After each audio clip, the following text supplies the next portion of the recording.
ጤና ይስጥልኝ ተመልካቾቼ በድጋሚ ተመልሰናል። በዛሬው ቪዲዮ በፓርት 2 የዓለማችን ድንቁን ቦታ በድጋሚ እንጎበኛለን። እናም በዛሬው በክፍል ሁለታችን በዋነኛነት የምናያቸው ስዊዘርላንድን እንዲሁም ሪዮ ደ ጄኔሮ እና የሪዮ ደ ጄኔሮ ድንቋን ስፍራ ፋቬላን፣ ከዚህ በተጨማሪ ደግሞ ውቧን ከተማ ቬነስን እናያለን። እናንተም ሰብስክራይብ ማድረግ እንዳትረሱ። ዳይ ወደ ቪዲዮአችን።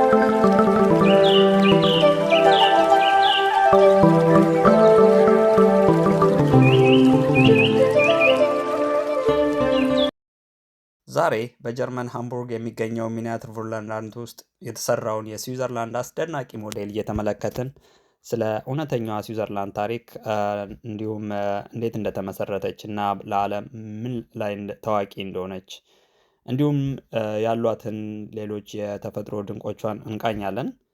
እናም ስዊዘርላንድ በመካከለኛው አውሮፓ የምትገኝ ትንሽ ሀገር ናት። በሰሜን ጀርመን፣ በምዕራብ ከፈረንሳይ፣ በደቡብ ከጣሊያን እና በምስራቅ ደግሞ ከኦስትሪያ ትዋሰናለች።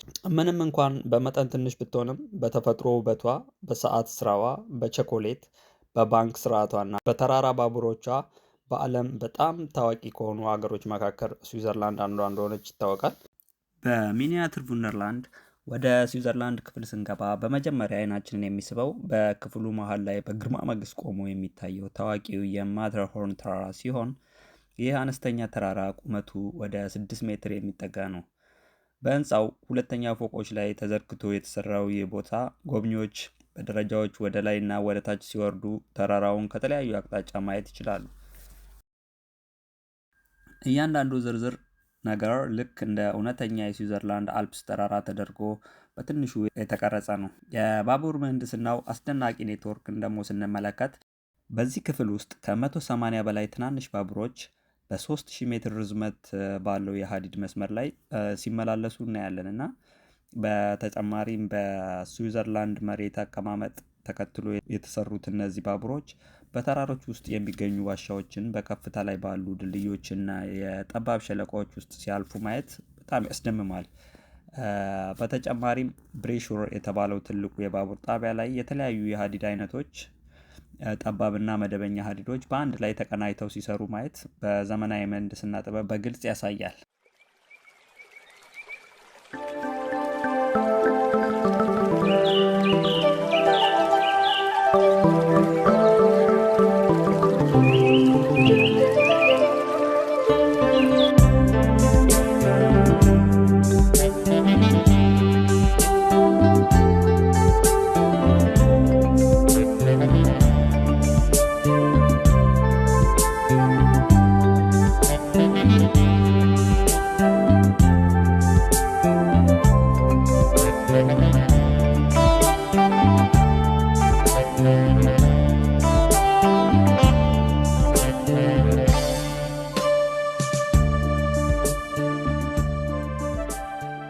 እሺ ተመልካቾች አሁን ደግሞ ተመልሻለሁ። አሁን ያለነው በሚኒያትር ቮንደርላንድ የቬኒስ ሴክሽን ላይ ነው እና በመጀመሪያ እስቲ ስለ ቬኒስ የተወሰነ ነገር ልበላችሁ። ቬኒስ በጣሊያን ሰሜን ምስራቅ የምትገኝ ከተማ ስትሆን በዓለም ላይ ካሉ ሌሎች ከተሞች ብዙ ለየት የሚያደርጓት ነገሮች አሉ። ከዚህ ውስጥ ዋነኞቹ በቬነስ ውስጥ የምንጓጓዘው በመኪና ሳይሆን በጀልባ ነው። ቤቶቹ የተሰሩት መሬት ላይ ሳይሆን ውሃ ላይ ነው እና ቬነስ በጣም ድንቅ የሆነች ከተማ ነች። የተቆረቆረችው በ421 ዓመተ ምህረት ሲሆን የምዕራብ ሮማን ኢምፓየር በፈረሰበት ጊዜ ከዛ የሸሹ ሰዎች ራሳቸውን ከጠላት ለመከላከል ሲሉ ረግረጋማ ስፍራ ፈልገው የተጠለሉባት ስፍራ ነች ቬነስ። እናም በዛን ጊዜ እንግዲህ ከጦርነት የሸሹ ሰዎች ናቸው ቬነስን የቆረቆሯት ማለት ነው። ይህም ማለት ስናሰላው ከ1600 ዓመት በፊት ማለት ነው ቬነስ የተቆረቆረችው። እንደምታዩት ከተማዋ ሙሉ በሙሉ በውሃ ላይ ነው የተሰራችው እና የቤዝመንቷ የዛፍ ግንዶች ናቸው። የምታዩቸው እነዚህ ህንፃዎች ሁሉ የተሰሩት እንግዲህ በዛፍ ግንድ ላይ መሰረት ተደርገው የተሰሩ ናቸው በዛን ጊዜ ከዛሬ 1600 ዓመት በፊት እና ኦፍኮርስ በየጊዜው የተለያዩ ሜንተናንስ ሊደረግበት የሚችለው መንገድ ሊኖር ይችላል። ግን ስቲል ከተማዋ ኤግዚስት አድርጋ በውበቷን ጠብቃ ነው ያለችው።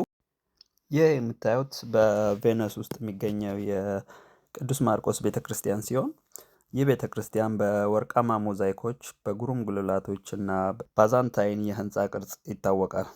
ከዚህ ቀጥሎ በቅዱስ ማርቆስ አደባባይ አለ እና ይህ የከተማዋ ዋና አደባባይ ሲሆን በታሪካዊ ህንፃዎች፣ በካፌዎች እና በሙዚቃ ቦታዎች የተሞላ ነው። ከዚያ የግራንድ ካናል ይገኛል። ይህ በቬነስ ውስጥ ያለው ትልቁ የውሃ መንገድ ሲሆን በሁለቱም ጎኖች ውብ ቤተመንግስቶችና ታሪካዊ ህንፃዎች ተሰልፈው ይታያሉ።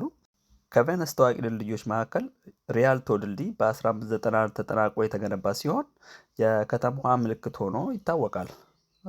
ሌላው የዶጅ ቤተ መንግስት ሲሆን ይህ ህንፃ ለብዙ መቶ ዓመታት የቬነስ መንግስት ማዕከል ነበረ ይባላል እና በውብ የጎቲክ ህንፃ አሰራሩ የታወቀ ነው።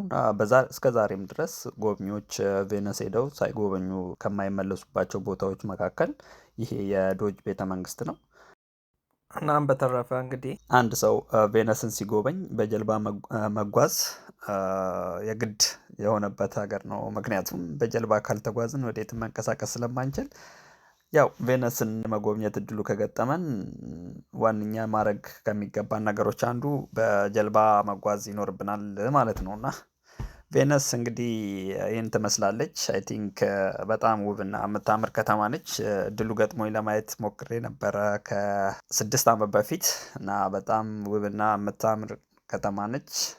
ረጅም ሰዓት ብትቆዩባት የማትሰለቹባት እና ለቱሪስት ከፍተኛ የሆነ ደስታን የምትፈጥር ከተማ ነች ቬነስ። እሺ ተመልካቾቼ አሁን ደግሞ የምታዩት የሪዮ ዴ ጄኔሮ ከተማ ነች። ሪዮ ዴ ጄኔሮ ያው በብራዚል ውስጥ የምትገኝ ከተማ ስትሆን ዋነኛዋ ምልክቷም እዚሁ ተራራ ላይ የምታዩት የኢየሱስ ክርስቶስ ሐውልት ነው። እናም ይሄ ሐውልት በሚኒያቱር ቮንደርላንድ አሁን ባያችሁት መልኩ ይገኛልና ለከተማዋን ውብ ካረጓትና ካደመቋት ነገሮች መካከል አንዱ ነው እና ሪዮ ዴ ጄኔሮ ዋናዋ የከተማዋ ገጽታ በዚህ መልኩ አሳይቷታል። እንደምታዩት ውብ የሆኑ ህንፃዎች ይታያሉ። እዚህ በቪዲዮ ላይ የምንመለከተው በሪዮ ዴ ጄኔሮ የሚገኘው የሂልተን ሆቴል ነው እና ከዛ ውጪ በባህር ዳርቻዎቹን በዚህ መልኩ አሳይተውናል። በጣም በሚገርም ሁኔታ ውሃውን ሪል አስመስለው ነው የሰሩት። በተጨማሪም በባህር ዳርቻው ላይ ሰዎች ተኝተው ሲዝናኑ፣ የተወሰኑትም በጀልባ እና በሰርፍ እያረጉ ሲንቀሳቀሱ ያሳያል እና ምን ያህል ለእያንዳንዷ ሊትል ዲቴይል ትኩረት እንደሰጡና ከተማውን በተቻላቸው አቅም በትክክለኛ ሁኔታ ለማሳየት ያደረጉትን ጥረት በደንብ መገንዘብ በሚያስችል ሁኔታ ነው እዚህ ሪዮ ዴ ጄኔሮ ላይ ያሳዩን። ሶ አዚ ሆል እንግዲህ ሚኒያቱር ቮንደርላንድ በጣም በከፍተኛ ሁኔታ ጥንቃቄና በከፍተኛ ጥናት እንዲሁም ከፍተኛ የሆነ ኢንቨስትመንት ተደርጎበት የተሰራ ቦታ ነው እና በተቻለ ሁኔታ እያንዳንዱ ነገር በ100% ፐርፌክሽን ነው የሰሩት ለማለት ያስችላል። እኔ በግሌ በጣም አይቼያቸው ከተደመምኩባቸው እና ከተገረምኩባቸው የቱሪስት መዳረሻ ቦታዎች መካከል ምናልባት በቁጥር 1 ላስቀምጠው የምችለው ቦታ ነው ሚኒያቱር ቮንደርላንድ። አሁን ደግሞ በሪዮ ዴ ጄኔሮ ውስጥ በጣም ከምትታወቀው ጥቅጥቅ ብሎ ሰው የሚኖርባት የደሆች ከተማ ነገር ግን በጣም በዓለማችን ታዋቂ የሆኑ እግር ኳስ ተጫዋቾች የሚፈልቁባትን ፋቬላን አሳያችኋለሁ። እስቲ ፋቬላን በሚኒያቱር ቮንደርላንድ እንዴት አድርገው ሰርተዋታል የሚለውን ከጥቂት ቆይታ በኋላ አሳያችኋለሁ። ከኔ ጋር ሆኖ ተከታተሉ።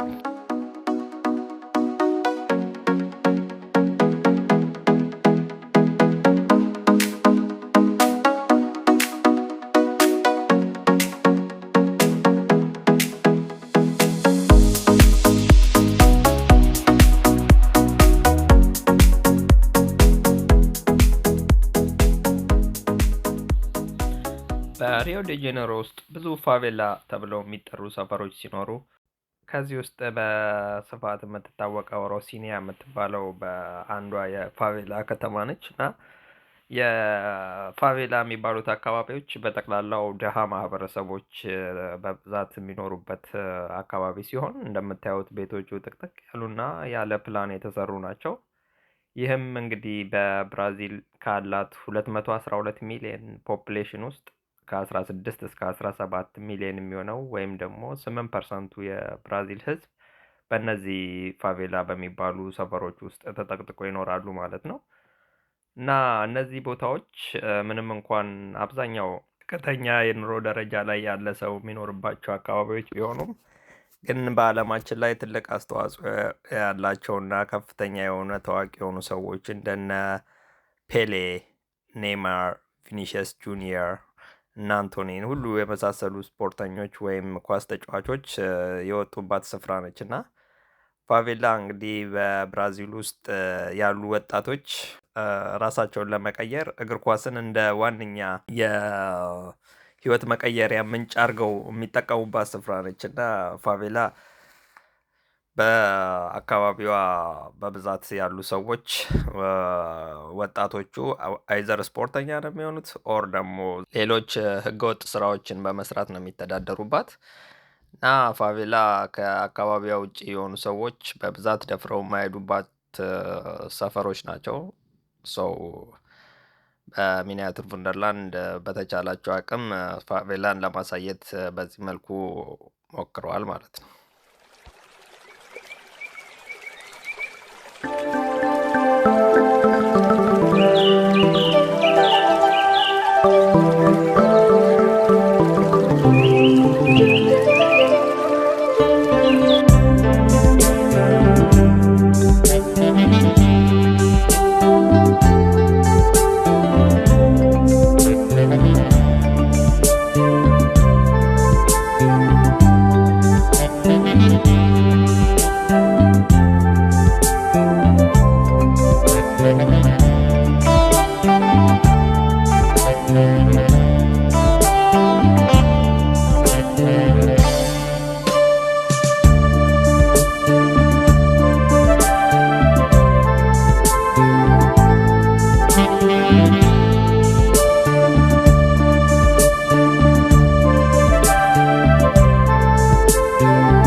እሺ እንግዲህ በመጨረሻ ደግሞ በስካንዲኔቪያ በሀብቷና በተረጋጋ የኑሮ ዘይቤዋ በሰላሟ እንዲሁም በደስተኞች ህዝቦቿ የምትታወቀው ስዊድን ጋር ደርሰናል። እዚህ ጋር የምታዩት እንግዲህ የኪሩና የአይረን ኦር ማዕድን ማውጫ ስፍራቸው ነው እና እዚህ ጋር የብረት ማዕድንን አውጥተው ወደ ተለያየ ቦታ የሚያንሸራሽሩበትን ወይም የሚወስዱበትን ኢንፍራስትራክቸር የባቡር ኢንፍራስትራክቸርም አብረው ለማሳየት ሞክረዋል። ከዛ ውጪ እንግዲህ በዊንተር ወቅት ይሄ ቦታ ምን ይመስላል የሚለውን ነው ሞስትሊ ያሳዩንና እዚህ ጋር እንደምታዩት ባቡሮች ማዕድኑን ጭነው ሲንቀሳቀሱ ታያላችሁ። ከዛ ውጪ ደግሞ ማህበረሰቦቹ ወጥተው በረዶ ላይ ግማሾቹ እየተንሸራተቱ ነው፣ ግማሾቹም ተኝተዋል። እና ኢን ዲቴይል እያንዳንዱን የሰዎችን እንቅስቃሴ እዚህ ጋር ማየት ትችላላችሁ። ሶ ስዊድን በዊንተር ወይም ደግሞ የስዊድን ኪሩና የማዕድን ማውጫ ስፍራ በዊንተር ምን እንደሚመስል በሚኒያትር ቡንደርላንድ ለማሳየት ሞክረዋል። ከዛ ውጭ እንግዲህ የህዝቦቹም አይሚን የሰዎቹም በዊንተር ላይ ምን አይነት እንቅስቃሴ እንደሚያደርግ በንዞ ወቅቱ ሀርሽ ቢሆንም ግን ለነሱ እንደ መዝናኛም እንደሚጠቀሙበት ነው የሚያሳዩን። በተረፈ እዚህ ጋር ቀይ የጡብ ቤቶቹን ታያላችሁ፣ የጥንታዊ ቤቶች ናቸው። ሶ ስዊድንን እንግዲህ በሚኒያቱር ቡንደርላንድ በጥቂቱ በዚህ መልኩ ለማሳየት ሞክረዋል።